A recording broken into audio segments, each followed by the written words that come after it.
નમસ્કાર, હું ગોપાલ ઇટાલિયા.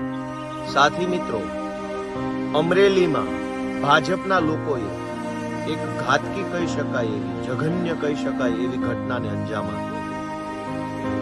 ભાજપના લોકોને સત્તાનો અહંકાર દિમાગ ઉપર હાવી થઈ ગયો છે, નશો ચડ્યો છે સત્તાનો, અને એટલે તેઓને કોઈ વિવેક બુદ્ધિ રહી નથી, તેઓને કોઈ ભાન સભાનતા રહી નથી કે તેઓ શું કરી રહ્યા છે.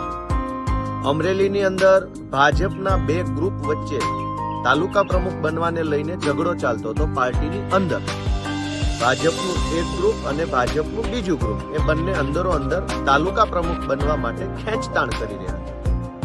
આ ખેંચતાણને અંતે ખેંચતાણ ખૂબ વધી તો ભાજપના એક ગ્રુપે બીજા ગ્રુપના હોદ્દેદાર વિરુદ્ધમાં એક નકલી લેટર બનાવ્યો.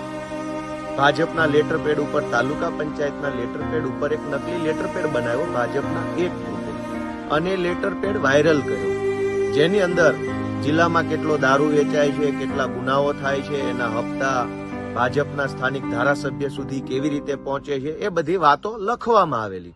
વાત સાચી હોય કે વાત ખોટી હોય એમાં નથી પડતા, પણ ભાજપના એક ગ્રુપે ફેક લેટર બનાવ્યો, બીજા ગ્રુપની વિરુદ્ધમાં બનાવ્યો અને વાયરલ કર્યો. પોલીસે એની અંદર 3-4 આરોપીઓની ધરપકડ કરી. આ આરોપીઓમાં એક દીકરીની પણ ધરપકડ કરી. આ દીકરીની શું ભૂમિકા હતી?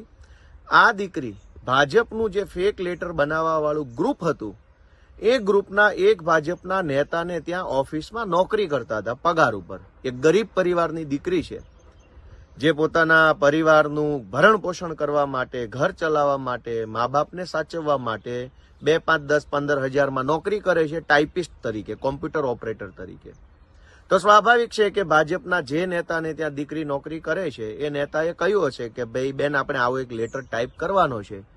કેમ કે નેતાને ટાઈપિંગ નહીં આવડતું હોય, દીકરીને આવડતું હશે, તો દીકરીએ નેતાના કહેવા પ્રમાણે લેટર ટાઈપ કરી આપ્યો.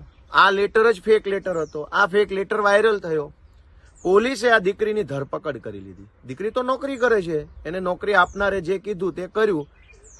આ દીકરી ફેક લેટર બનાવવાનો હિસ્સો નથી, રાજકીય ષડયંત્રનો હિસ્સો નથી, પોલિટિકલ કોન્સ્પિરન્સીનો હિસ્સો દીકરી નથી. આવું જાણવા છતાંય ભાજપના ધારાસભ્યના દબાણમાં આવી પોલીસ ભાજપનો હાથો બની, ભાજપના દલાલ બનીને અમરેલી પોલીસ વાળાએ એક માસૂમ ગરીબ દીકરીની ધરપકડ તો કરી, પણ ધરપકડ કર્યા પછી ભાજપના દલ્લા જેવા જે કાંઈ 2-4 અધિકારીઓ છે, એને આ દીકરીનું સરઘસ કાઢ્યું. 6,000 કરોડનો મહાકૌભાંડનો આરોપી ભૂપેન્દ્ર ઝાલા છે, એનું સરઘસ નથી નીકળતું ગુજરાતમાં. પણ એક માસૂમ દીકરી કે જે નોકરી કરે છે, પેટ પાલવા માટે, પરિવારનું પાલન કરવા નોકરી કરે છે, એ દીકરીને રાજકીય ષડયંત્રનો ભોગ બનાવી ભાજપવાળાએ, ભાજપના ધારાસભ્યના કહેવાથી ભાજપના એજન્ટ પોલીસવાળાઓએ દીકરીનું સરઘસ કાઢ્યું અમરેલીની બજારમાં. શું બોલીએ? ભાજપવાળાને સત્તાની હવા કેટલી ભરાઈ ગઈ છે, કેટલો સત્તાનો નશો ચડ્યો છે કે એને ભાન નથી કે તમારા બંને ગ્રુપોની રાજકીય દુશ્મનીની દાજ જે છે, રાજકીય દુશ્મનીની ખીજ એક માસૂમ દીકરી ઉપર ન ઉતારવી જોઈએ. અને દીકરીઓના સરઘસ કાઢીને શું સાબિત કરવા માંગે છે?